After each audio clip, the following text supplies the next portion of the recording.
Hello friends, आप सभी का स्वागत करते हैं हमारे चैनल हरदोई रश्मि व्लॉग पर। तो आप सभी देख रहे हैं दर्द से मोहब्बत भाग 174।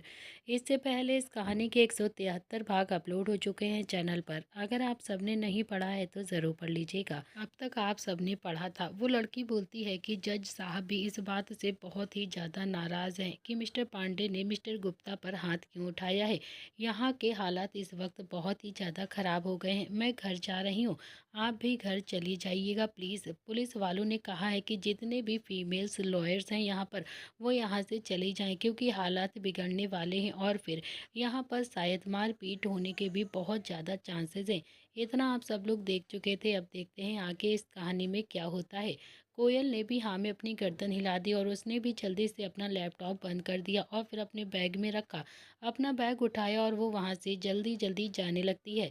जब वो अपने चैम्बर से बाहर निकलकर कॉरिडोर में आती है तो ग्राउंड में इस वक्त बहुत ही ज़्यादा शोर हो रहा था। बहुत ही ज़ोर से नारे लगाए जा रहे थे। ऐसा लग रहा था कि जैसे भीड़ बहुत ही ज़्यादा भड़की हुई है।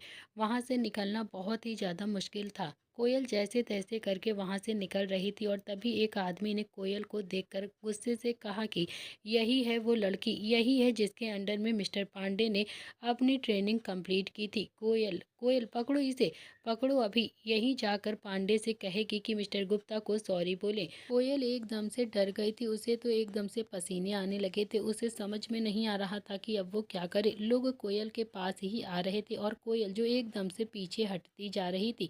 उनमें से एक आदमी ने भी काफ़ी ज़्यादा गुस्से से कोयल के बाजू पकड़कर काफ़ी ज़्यादा गुस्से से कहा कि कैसी ट्रेनिंग दी है तुमने पांडे को कि उसके अंदर इतनी भी अकल नहीं है, उसके अंदर इतनी हिम्मत हो गई है कि वो अपने सीनियर पर ही हाथ उठा दे। तुम्हें इतनी भी अकल नहीं है क्या? चलो चलो, अब तुम ही चलकर ये झगड़ा सुलझाओगी, समझी तुम। कोयल को इस वक्त बहुत ही ज़्यादा डर लग रहा था क्योंकि वहाँ पर बहुत ही ज़्यादा भीड़ थी और ऐसे में अगर वो भीड़ के अंदर जाती तो शायद उसके साथ कुछ भी हो सकता था। उसकी जान को बहुत ही ज़्यादा खतरा भी था।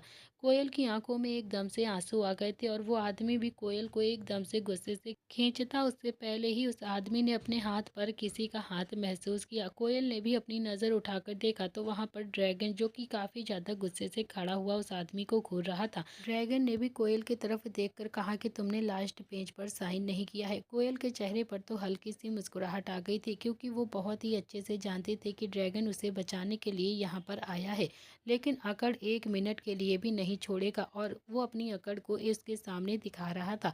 उस आदमी ने भी ड्रैगन के सीने पर हाथ रखकर उसे धक्का देने की कोशिश की तो ड्रैगन ने भी उसका हाथ हवा में ही पकड़कर मरोड़ दिया और फिर एक एक शब्द को चबाते हुए गुस्से से बोलता है कि पहले कोयल मैडम मेरा काम करेंगी, उसके बाद इसे जहाँ पर भी ले जाना चाहते हो वहाँ पर लेकर जाना, समझ आई बात तुम्हें। इतना कहकर उसने भी उस आदमी को जोर से धक्का दे दिया और वो अपने साथियों के ऊपर जाकर गिर पड़ता है। वो आदमी भी गुस्से से ड्रैगन को घूर रहा था। ड्रैगन बोलता है कि लास्ट पेज पर साइन नहीं है, साइन करो और जाओ जहाँ जाना चाहती हो। इतना कहकर उसने भी अपने हाथ में पकड़ी हुई फाइल कोयल के हाथ में थमा दी। कोयल तो इस वक्त बहुत ही ज़्यादा हैरानी से ड्रैगन की तरफ देख रही थी। इतने में ही एक दूसरा आदमी आया और फिर कोयल को पकड़ने के लिए अपने हाथों को आगे बढ़ाने लगता है। ड्रैगन ने उसका हाथ भी वहीं पर पकड़कर मरोड़ दिया था और फिर गुस्से से बोलता है, समझ नहीं आ रहा है तुम्हें क्या कह रहा हूँ मैं अपना काम करवा लूँ, उसके बाद जो भी करना है कर लेना तुम लोग, समझ आई बात। लेकिन पहले कोयल अवस्थी मेरे पेपर पर साइन करेगी। एक दूसरा आदमी भी काफ़ी ज़्यादा गुस्से में ड्रैगन की तरफ देखकर बोलता है कि पहले कोयल अवस्थी को पांडे से बात करके मिस्टर गुप्ता से सॉरी बुलवानी है, समझे ना तुम। आप चुपचाप से यहाँ से जाओ। तो ड्रैगन ने भी उस आदमी को उंगली दिखाते हुए कहा कि मैं 2 हाथ तोड़ चुका हूँ, तुम्हारा भी तोड़ दूंगा तो मुझे कोई खास फर्क नहीं पड़ेगा। मैंने कहा ना कि कोयल अवस्थी पहले मेरे साथ जाएगी, वो मेरा काम करेगी। और वैसे भी कौन पांडे, किसके पांडे, और कोयल अवस्थी के अंडर में बहुत सारे लॉयर्स काम करते हैं जिन्हें वो ट्रेनिंग देती हैं। तो क्या वो हर लॉयर के पास से जाकर उससे बात करेगी? नहीं ना। तो फिर ड्रैगन ने भी आगे बढ़ते हुए एकदम से कड़क आवाज़ में गुस्से से कहा, और वैसे भी कोई छोटी मोटी लॉयर नहीं है ये। कोयल अवस्थी नाम है इनका। जो लॉयर्स 10 सालों में भी जो चीज़ें अचीव नहीं कर पाते हैं, कोयल ने बस 2 सालों में ही अचीव कर लिया है। कोयल किसी पांडे के पास नहीं जाएगी, मतलब किसी के पास भी नहीं। अब तुम लोग यहाँ से जाओ। अभी शांति से अब अपनी भीड़ को लेकर दूसरी तरफ निकल लो यहाँ से, वरना मैं अकेला ही तुम सब के लिए काफ़ी हूँ। समझ गए ना तुम लोग? कोयल इस वक्त ड्रैगन को बहुत ही ज़्यादा हैरानी से देख रही थी। इतना कुछ होने के बावजूद भी ड्रैगन उसके साथ में ही खड़ा हुआ था। ड्रैगन ने भी काफ़ी ज़्यादा गुस्से में भीड़ की तरफ घूर कर देखा और फिर कोयल की बाजू पकड़ी और उसे लेकर भीड़ के बीच से ही होता हुआ वहाँ से चला गया। किसी की भी हिम्मत ड्रैगन को रोकने की नहीं हो रही थी, क्योंकि जब वो वहाँ से जा रहा था तो उसकी कमर पर लगी हुई बंदूक सबको दिखाई दे रही थी, और अगर कोई भी कुछ कोयल को कहता तो शायद ड्रैगन तो बिना सोचे समझे ही उसे वहीं पर शूट कर देता, क्योंकि ड्रैगन की आंखों में गुस्सा साफ साफ दिख रहा था। अगले 10 मिनट में ड्रैगन भी ड्राइव कर रहा था और कोयल जो कि उसके पास में बैठी हुई थी।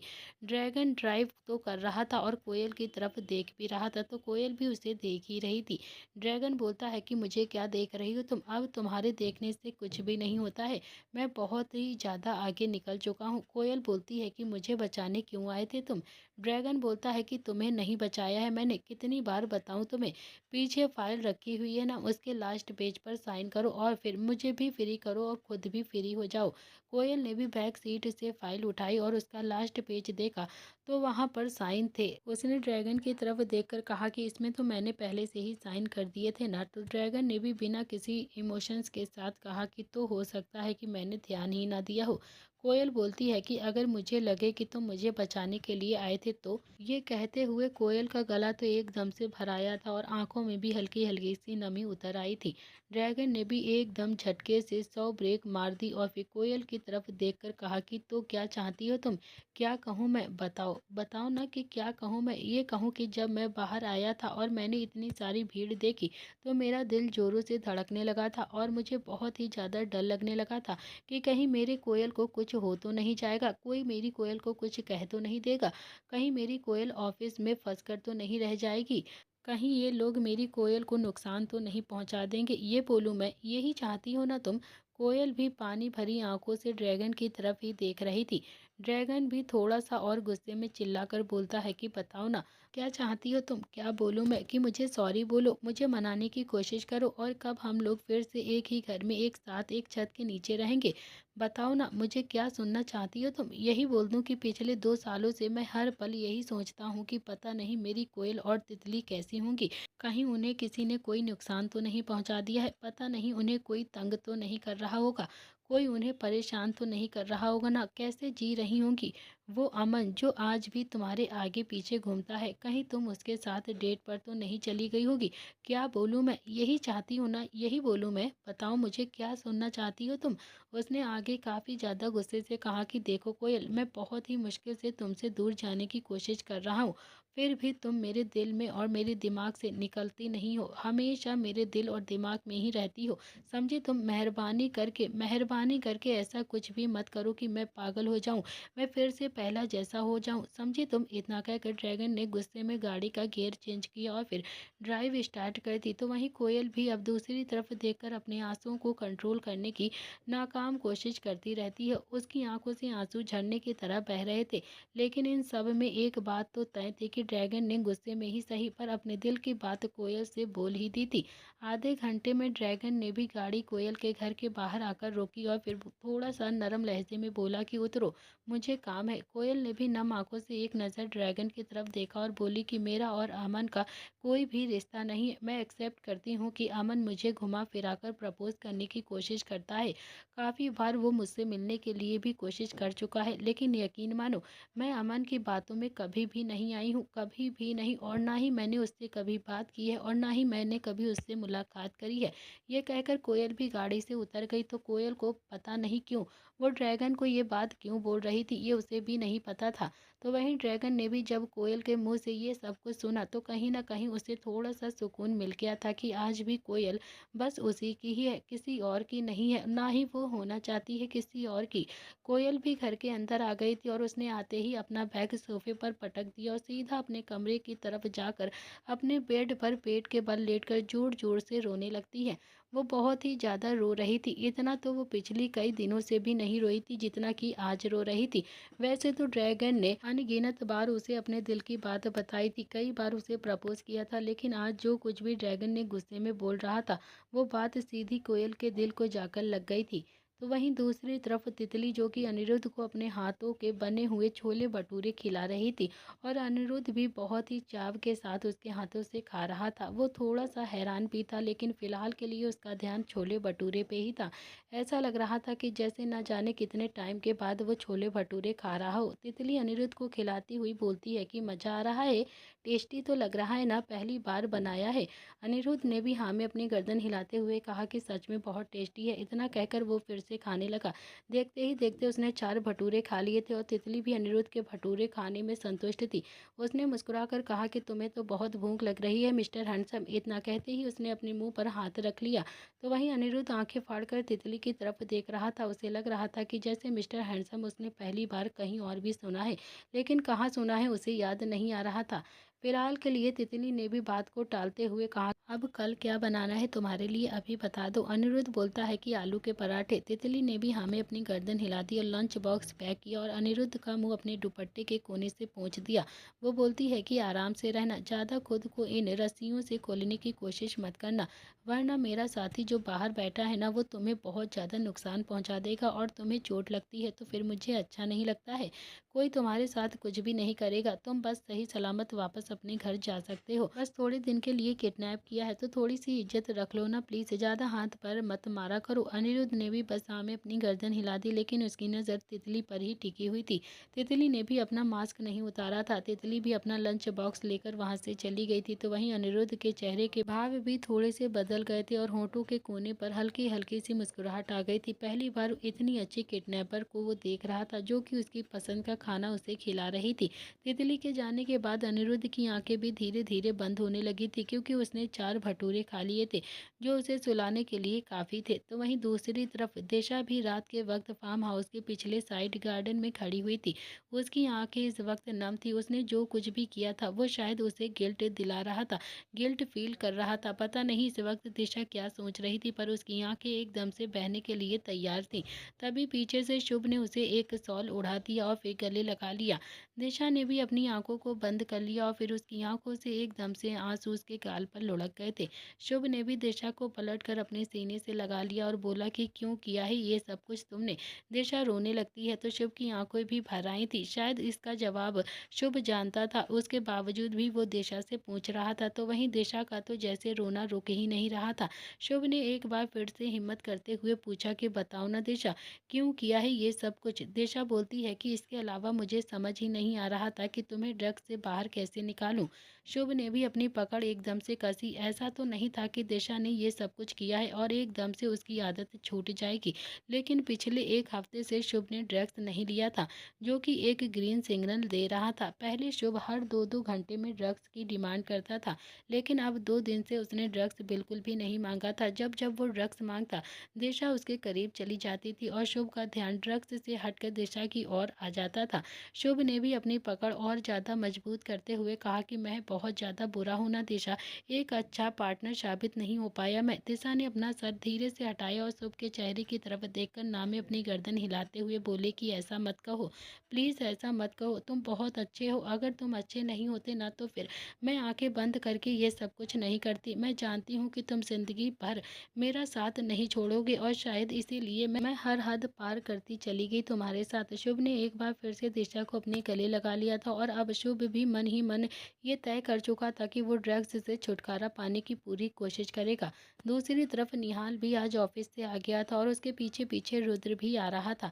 संजय ने भी टाइम देखा तो रात के 8 बज रहे थे। दोनों ही भाई आज टाइम से घर आ गए थे। निहाल सिटिंग एरिया में बैठा हुआ था कि तभी संध्या वहाँ पर आती है और बोलती है कि अब क्या नव्या अपने घर में ही रहेगी क्या, तू उसे लेकर नहीं आएगा क्या। निहाल ने भी गुस्से में कहा कि वो अपनी मर्जी से गई थी, मैंने उसे जाने के लिए नहीं कहा था। जब उसकी ज़रूरत मेरी फैमिली को थी ना तो वो मुँह छुपाकर भाग गई थी यहाँ से। कोई कुछ भी बोल देगा और फिर वो मान लेगी। मैं नहीं जाऊँगा उसे मनाने के लिए, बिल्कुल भी नहीं जाऊँगा उसे लेने के लिए। इतना कहकर निहाल गुस्से में अपने कमरे की ओर जाने लगा। संध्या कुछ कहती उससे पहले ही संजय ने कहा कि संध्या शांत हो जाओ तुम, मैं बात करता हूँ ना। निहाल ने पलटकर अपने पापा की तरफ देखकर बोला कि कोई ज़रूरत नहीं है बात करने की, मैं लेकर नहीं आऊँगा नव्या को, नहीं लेकर आऊँगा उसे। इतने में ही नील, जो कि अभी अवनी का सहारा लेकर सीढ़ियों से नीचे आ रहा था, वो बोलता है कि लेकर तो बेटा तुझे आना ही पड़ेगा, होगा क्योंकि वो अपने पापा के घर में नहीं है, शिमला में है कहीं पर। ये सुनकर तो निहाल की आंखें हैरानी से फैल गई थी, उसे कुछ भी समझ में नहीं आ रहा था। तो वहीं अवनी ने भी नील को आराम से सोफे पर बैठा दिया और फिर संजय बोलता है कि पैरों का दर्द कैसा है। नील ने कहा कि अब तो ठीक है, ज़्यादा नहीं होता है, बस थोड़ा सा चढ़ने उतरने में दिक्कत होती है। इतने में ही निहाल जल्दी से नील के पास आया और बोला कि क्या क्या कहा आपने, नव्या कहाँ पर है। नील भी अब निहाल की तरफ हैरानी से देखता है और बोलता है कि नव्या अपनी घर पर नहीं है, बल्कि वो अपने घर को भी छोड़कर शिमला में किसी गेस्ट हाउस में रह रही है। वहीं से वो अपना काम हैंडल करती है। निहाल को अभी भी कुछ भी समझ में नहीं आ रहा था कि नील उससे क्या बोल रहा है। उसने भी संजय की तरफ देखा तो संजय ने कहा कि नील बिल्कुल ठीक कह रहा है, मैंने तुमसे झूठ बोला था क्योंकि उस टाइम मुझे ऐसा लग रहा था कि जैसे शायद झूठ बोलने से ही तुम्हारा गुस्सा थोड़ा सा कम हो जाएगा और फिर तुम थोड़ा सा शांत रहोगे। 1 घंटे के बाद निहाल भी सोफे पर चुपचाप से बैठा हुआ था। संध्या, अवनी और किट्टू तीनों ही उसे समझा रही थी कि उसे नव्या को लेकर आना चाहिए। आखिरकार निहाल को समझ में भी आ गया था कि उसे नव्या को वापस लाना चाहिए और फिर उसे समझाना चाहिए कि रिश्ते ऐसे नहीं टूटते हैं, बहुत ही प्यार से और अनमोल होते हैं रिश्ते। तो दूसरी तरफ ड्रैगन भी अपने छोटे से फ्लैट में एक कमरे में रहता था। वहाँ पर वो बिल्कुल अकेला बैठा हुआ ड्रिंक कर रहा था कि तभी उसके फ्लैट में घंटी बजती है। तो ड्रैगन ने भी नशे में ही घड़ी देखी और बोला कि इतनी रात को कौन आया होगा। इतना कहकर वो भी सोफे से उठा और फिर सीधा दरवाजे के पास जाकर दरवाजे को खोलता है। जैसे ही दरवाज़ा खुला तो उसने अपनी एक ऐब्रो चढ़ाकर कोयल को देखा। वो बोलता है कि इतनी रात को इस गरीब खाने में तुम्हारा क्या काम है, क्या करने के लिए आई हो। तो कोयल ने कहा कि अंदर बैठकर बातें करें क्या। तो ड्रैगन बोलता है कि ये गरीब खाना तुम जैसे अमीरों के लिए बिल्कुल भी नहीं है और मुझे तुमसे कोई भी बात नहीं करनी है। जैसी आई थी ना वैसे ही चली जाओ अभी के अभी। इतना कहकर वो भी दरवाजे को बंद करने ही वाला था कि तभी कोयल ने अपना एक हाथ लगा दिया और बोली कि मुझे सच में बात करनी है तुमसे। इतना कहकर उसने भी दरवाजे को खोलने के लिए थोड़ा सा दम लगाया। ड्रैगन बोलता है कि तुम्हें लगता है कि तुम मेरी परमिशन के बिना मेरे फ्लैट में आ सकती हो, बिल्कुल भी नहीं। कोयल ने फिर से अपने इमोशंस को कंट्रोल करते हुए कहा कि मैंने कहा ना कि मुझे बात करनी है तुमसे, प्लीज़ एक बार अंदर आने दो मुझे। ड्रैगन को भी अब कोयल पर थोड़ा सा तरस आ गया था। वैसे भी वो नशे में था और फिर नशे में इमोशंस थोड़ा सा सच्चा हो जाता है। ड्रैगन भी रास्ते से हट गया और कोयल भी अंदर आ गई। कोयल ने सबसे पहले दरवाजे को अंदर से बंद किया और फिर ड्रैगन के फ्लैट की तरफ देखा तो जैसे उसके आंसू रुके ही नहीं रहे थे, एकदम से उसके आंसू बहने लगे। ड्रैगन को फ्लैट बहुत ही ज़्यादा गंदा था। कहीं जूते पड़े थे तो कहीं मोजे, कहीं पैंट तो कहीं शर्ट, एकदम से टॉवल बिखरी थी। यहाँ तक कि किचन भी पूरा फैला हुआ था। ऐसा लग रहा था कि जैसे न जाने कब से वहाँ पर सफाई नहीं हुई हो। ये देखकर कोयल को और भी ज़्यादा बुरा लग रहा था, लेकिन ड्रैगन को सफाई बहुत ही ज़्यादा पसंद थी और अब ड्रैगन ऐसी जगह पर रह रहा था जहाँ पर कोई भी रहना शायद पसंद नहीं करता। कोयल ने एक नज़र ड्रैगन की तरफ देखा तो ड्रैगन ने भी अपनी एक ऐब्रो चढ़ाकर कहा कि बताओ क्या बात करनी है तुम्हें। कोयल बोलती है कि ऐसे कैसे रह लेते हो तुम यहाँ पर। ड्रैगन बोलता है कि यही बात करनी थी। कोयल बोलती है कि बताओ ना ड्रैगन, तुम्हें तो साफ सफाई बहुत ही ज़्यादा पसंद थी ना, फिर ऐसी गंदगी में कैसे रह रहे हो तुम। ड्रैगन बोलता है कि पहले तो तुम भी मुझे बहुत ज़्यादा पसंद थी, रह रहा हूँ ना तुम्हारे बिना, ऐसे ही साफ सफाई के बिना भी रह लेता हूँ मैं। इतना कहकर ड्रैगन भी सीधा जाकर सोफे पर बैठ जाता है और फिर कोयल ने सोफे की टेबल की तरफ देखा। वहाँ पर बहुत सारी बियर्स रखी हुई थी। कोयल को अब ड्रैगन पर थोड़ा सा गुस्सा भी आने लगा था कि वो इतनी ज़्यादा बियर पीता था। कोयल बोलती है कि ड्रैगन, सीधे मुंह बात नहीं कर सकते हो क्या तुम। ड्रैगन ने भी अपना चेहरा बिल्कुल कोयल के सामने किया और बोला कि हाँ, हो गया है 90 डिग्री में मेरा मुंह, अब हो गया ना सीधा, अब करो ना बात, क्या बात करनी है तुम्हें। कोयल बोलती है कि ड्रैगन, उस वक्त मैं बहुत ही ज़्यादा मजबूर थी। ड्रैगन बोलता है कि किस वक्त। कोयल ने कहा कि जिस वक्त मैं केस लड़ रही थी, मुझे किसी ने ब्लैकमेल किया था, तितली को किडनैप कर लिया था और इसी वजह से मैंने ये सब कुछ किया था। अगर मैं तुम्हारा केस लड़ती तो वो लोग मेरी तितली के साथ कुछ भी कर सकते थे। कोयल ने सब कुछ अब ड्रैगन को बता दिया था, लेकिन ड्रैगन अभी भी ऐसे बैठा था जैसे उसे कोई भी खास फर्क नहीं पड़ रहा हो। कुछ देर तक तो वो कोयल को देखता रहता है और फिर बोलता है कि हो गया, अब जाओ यहाँ से। कोयल हैरानी से बोलती है कि मैंने तुम्हें सब कुछ सच बता दिया है कि मैं तुम्हारा केस क्यों नहीं लड़ रही थी उस वक्त, उसके बावजूद भी तुम मुझे यहाँ से जाने के लिए कह रहे हो। ड्रैगन बोलता है कि तो फिर क्या कहूँ, तुम ही बताओ कि आओ आओ मेरे पास बैठो, हम प्यार मोहब्बत की बातें करते हैं और फिर से एक नई शुरुआत करते हैं, यही चाहती हो क्या। कोयल बोलती है कि हाँ, यही तो कहोगे ही तुम, और क्या कहोगे तुम। ड्रैगन ने भी बियर से 2-3 सिप ली और फिर अपनी एक आईब्रो चढ़ाकर कोयल की तरफ देखा और बोला कि मतलब तुम यहाँ पर मेरे साथ नई शुरुआत करने के लिए आई हो? जाओ ये सारी बातें किसी और को जाकर बोलो, मेरे सामने बिल्कुल भी नहीं। ड्रैगन तुमसे बहुत ज़्यादा दूर जा चुका है अब। कोयल बोलती है कि देखो ड्रैगन, अकेले मेरी गलती नहीं है। मैंने तुमसे कितनी बार सच पूछने की कोशिश की थी, कितनी बार तुम्हें मौका दिया था सच बोलने का, लेकिन तुमने मुझे सच नहीं बताया। ड्रैगन बोलता है कि और अभी भी बताने का मूड नहीं है। जैसे आई हो ना वैसे ही चली जाओ। मुझे तुमसे बात नहीं करनी है। निकलो यहाँ से अभी के अभी। कोयल गुस्से में ड्रैगन की तरफ एक कदम बढ़ती है। इतने में ही ड्रैगन के फ्लैट की बेल बजती है। कोयल ने गुस्से में फ्लैट का दरवाज़ा खोला तो उसकी आंखें तो इस वक्त एकदम हैरानी से फैल गई थी। फ्लैट के सामने एक लड़की खड़ी हुई थी जिसने अभी वन पीस पहना हुआ था और देखने में काफ़ी ज़्यादा खूबसूरत थी। उसने थोड़ा सा भड़कीला सा मेकअप किया हुआ था। वो लड़की बोलती है कि एक्सक्यूज़ मी, क्या आपने मुझे बुलाया है? कोयल ने भी काफ़ी ज़्यादा गुस्से से दांत पीसते हुए कहा कि दिमाग खराब है क्या तुम्हारा? यहाँ पर तुम्हें किसी ने भी नहीं बुलाया है। और इतने में ही पीछे से ड्रैगन बोलता है कि मैंने बुलाया है। ये सुनकर तो कोयल की आंखें एकदम से हैरानी से फैल गई थी। उसने हल्का सा पलट कर ड्रैगन की तरफ देखा तो ड्रैगन बोलता है कि हाँ मैंने बुलाया है, अब तुम यहाँ से जाओ। मुझे तुम्हारे अलावा और भी बहुत सारे काम होते हैं। तुम जिंदगी से चली गई हो तो क्या मर जाऊं क्या? मैं जिंदगी जीना छोड़ दूं क्या? मेरी अपनी भी कुछ ज़रूरतें हैं। निकलो यहाँ से अब तुम। कोयल जो कि अब तक अपने आप को रोने से संभाल रही थी, उसे तो अब एकदम से रोना आ गया था। वो सुबकते हुए बोलती है कि मतलब तुम ये सब कुछ भी करते हो? ड्रैगन बोलता है कि हाँ, ना करूँ क्या? यार प्लीज़ रोना धोना ना बहा कर यहाँ से जाओ ना। मेरे सामने बिल्कुल भी रोना धोना नहीं चलेगा। निकलो यहाँ से। मेरी रात खराब मत करो, प्लीज़ जाओ यहाँ से। कोयल ने भी ना में अपनी गर्दन हिला दी और फिर चिल्लाते हुए बोलती है कि नहीं जाऊँगी, नहीं जाऊँगी, यहीं पर रहूँगी, यहीं पर रहूँगी, नहीं जाऊँगी तो नहीं जाऊँगी, बिल्कुल भी नहीं जाऊँगी। अभी तक मेरा तुम्हारा डाइवोर्स नहीं हुआ है, समझे तुम? जो तुम लड़कियों को घर पर बुलाने लगे हो। ड्रैगन बोलता है कि तुमने मुझ पर दुनिया भर के एलिगेशंस लगाए थे, एक एलिगेशंस और लगा देना कि मैं तुम्हें चीट भी कर रहा हूँ। ओके, जाओ यहाँ से अब। इतना कहकर उसने कोयल की बाजू पकड़ी और उसे लगभग फ्लैट से बाहर की तरफ ढकेल दिया। फिर उस लड़की को देखकर मुस्कुराकर बोलता है कि हाँ मैंने बुलाया है तुम्हें, अंदर आओ। वो लड़की भी एक ही कदम अभी अंदर की तरफ चली थी कि तभी कोयल ने उसकी बाजू पकड़कर उसे पीछे गुस्से से हटाया और काफ़ी ज़्यादा गुस्से में भड़कते हुए बोलती है कि अगर जिंदा रहना चाहती हो तो चुपचाप यहाँ से चली जाओ, वरना मुझे खुद भी नहीं पता है कि मैं तुम्हारा क्या करूँगी।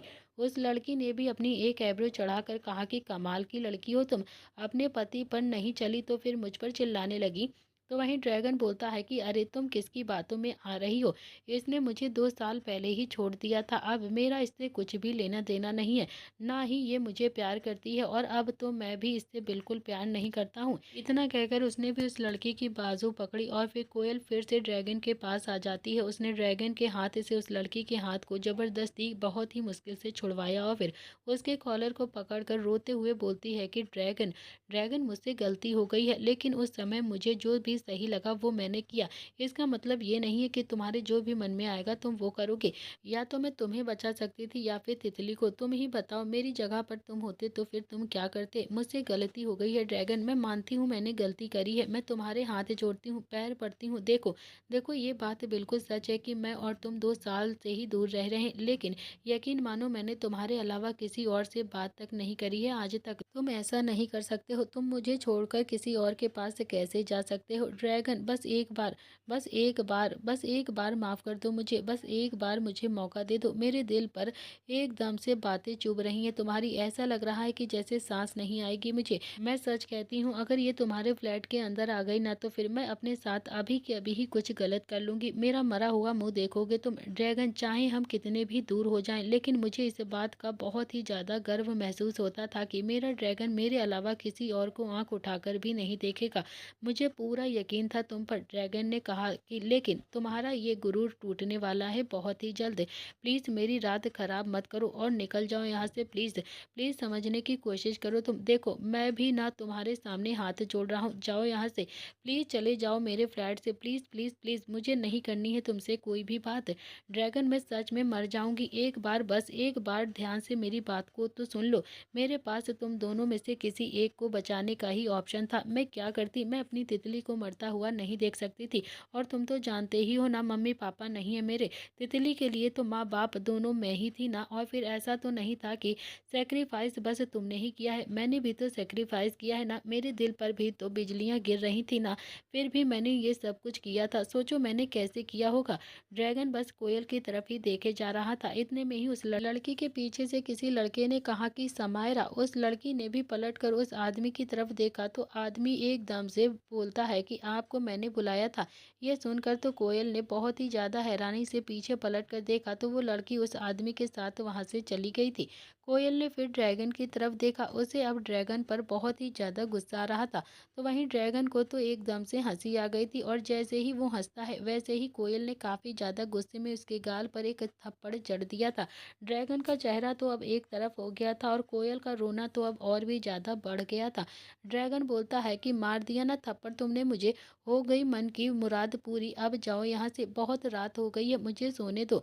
इतना कहकर उसने भी अब अपने फ्लैट का दरवाज़ा धड़ाम से बंद कर दिया, लेकिन दरवाज़ा भी बंद नहीं हुआ था, बल्कि कोयल की चीख एकदम से उसे सुनाई देती है। ड्रैगन ने जल्दी से पलट कर देखा तो कोयल ने अभी चौखट पर अपना हाथ रखा हुआ था और दरवाज़ा सीधा कोयल के हाथ पर लग जाता है, जिस वजह से कोयल के हाथ से एकदम से खून निकलने लगा था। ड्रैगन ने भी एकदम से चिल्लाते हुए लगभग थप्पड़ मारने के लिए अपना हाथ उठा लिया था और बोला कि क्यों क्यों मुझे पागल कर रही हो तुम, क्यों नहीं जाती हो तुम यहाँ से। मैं भी ऐसे ही रोया था ना, ऐसे ही गिड़गिड़ाया था ना तुम्हारे सामने, तुमसे कोर्ट में भीख भी मांग रहा था मैं, लेकिन तुम फिर भी वहाँ से चली गई थी। इतना कहकर ड्रैगन ने भी बहुत ही गुस्से से कोयल की बाजू को पकड़कर अंदर की तरफ खींचा और फिर से उसे लगभग सोफे पर ढकेल दिया। वो फर्स्ट एड बॉक्स लेकर आ जाता है और फिर कोयल के हाथ की बैंडेज करने लगता है। कोयल तो बस एकदम से रोए जा रही थी। सफाई देते देते वो बहुत ही ज़्यादा थक गई थी और अब सफाई देना नहीं चाहती थी वो, लेकिन रहना तो ड्रैगन के साथ ही चाहती थी। कोयल रोती रहती है, ड्रैगन ने भी उसके हाथ में बहुत अच्छे से बैंडेज कर दी और फिर बहुत ही आराम से और शांति से बोलता है कि क्या चाहती हो तुम। कोयल ने सुबकते हुए कहा कि तुम्हें चाहती हूँ मैं। ड्रैगन बोलता है कि खाना तुम बनाओगी। कोयल के चेहरे पर तो हल्की सी मुस्कुराहट आ गई थी और उसने भी हाँ में अपनी गर्दन हिला दी। ड्रैगन बोलता है कि सफाई भी तुम ही करोगी, तुम कराओ या फिर मेड से कराओ, उससे मुझे कोई भी फर्क नहीं पड़ता है, मेरा हर काम टाइम पर हो जाना चाहिए। एक अच्छी बीवी बनकर रहोगी मेरे साथ तो ठीक है, वरना वापस यहीं पर आ जाऊंगा मैं। मुझ पर हुक्म बिल्कुल भी नहीं चलाओगी तुम, ये मोटी मोटी आंखें तो बिल्कुल भी नहीं दिखाओगी मुझे, और ऊंची आवाज़ में भी बात नहीं करोगी, और ज़्यादा 3-5 की ना तो फिर तुम्हें छोड़कर फिर से यहाँ पर आ जाऊंगा। कोयल ने फिर से हमें अपनी गर्दन हिला दी और अपने आंसुओं को पोंछकर बोलती है कि तुम जो जो भी कहोगे ना वो सब कुछ करूंगी मैं। ड्रैगन बोलता है कि हाउस हस्बैंड बनकर नहीं रहूंगा अब मैं, कोई काम भी नहीं करूंगा, राजा की तरह रहूंगा तुम्हारे साथ, क्योंकि जिस घर में तुम रह रही हो ना उस घर के आधे पैसे मैंने भी दिए थे, लेकिन तुमने तो मुझे मेरे ही घर से बाहर कर दिया, अलग ही कर दिया मुझे। कोयल के चेहरे पर भी हल्की सी मुस्कुराहट आ गई थी, क्योंकि ड्रैगन भी मान गया था उसके साथ रहने के लिए। ड्रैगन ने अपना एक हाथ कोयल के गाल पर लगाया और अपने अंगूठे से उसके गाल को धीरे धीरे रब करने लगता है। कोयल के गाल तो एकदम से शर्म से हल्के हल्के से लाल हो गए थे, उसने भी अपनी आंखें बंद कर ली थी, लेकिन अगले ही पल ड्रैगन ने उसके चेहरे को जोर से झटकते हुए कहा कि घर जाओ, मैं कल आ जाऊंगा। कोयल ने भी मुंह बनाकर ड्रैगन की तरफ देखा और फिर अपने दोनों ही हाथों से उसके कॉलर को पकड़कर अपनी तरफ खींचा और फिर अगले ही पल उसके होंठों पर अपने होंठों को रखकर एकदम से चूम लिया। ड्रैगन की आंखें तो हल्की सी चमक आई थी और जैसे कि वो कहना चाहता हो कि ड्रैगन ने भी अपना एक हाथ जल्दी से कोयल की कमर पर डालकर खुद से उसे सटा लिया, लेकिन वो अपना बैलेंस नहीं बना पाया था, इसीलिए कोयल को लेकर वहीं कालीन पर जमीन पर ही गिर पड़ा था। कोयल तो अभी ड्रैगन के ऊपर थी और ड्रैगन जो कि कोयल के बिल्कुल नीचे था। कोयल थोड़ा सा ड्रैगन से दूर होती है और फिर बहुत ही प्यार से और शर्मा कर बोलती है कि जो तुमने कहा है ना वो सारी बातें मानूंगी, लेकिन लेकिन बेडरूम में तुम मेरी सारी बातें मानोगे, याद है ना तुम्हें, पहले बेडरूम में मैं तुम्हारी बात मानती थी।